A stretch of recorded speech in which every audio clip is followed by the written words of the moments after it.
Sinagot ni Senate President Francis C. Escudero ang pahayag ni Senator Risa Hontiveros na planado umano ang pagbabalik ng Articles of Impeachment sa Kamara.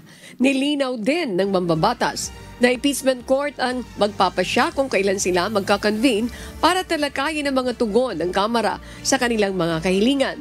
Sa huli, nanindigan ito na mananatiling sa July pa ang aktual na paglilitis kay BP Sara. Kasabay ito ng pagsisimula ng mga sesyon ng 20th Congress kasama ang mga bagong hanay ng mga senator judges. Pati yung pag-init ng ulo ng ilang mga mambabatas, tagal na pinag-usapan namin at nakita nyo ilang beses kami nagbotohan halos. Pwede nilang sabihin kung anong nais nilang sabihin pero wala kaming tinago at wala kaming kinubli. Kaya ngayon ang sinasabi ko din, di ba? Balikan natin. Ayaw ko ng focus para pag-usapan ito, di lalo nyo kami inakusang may plano at tinago at may usapan.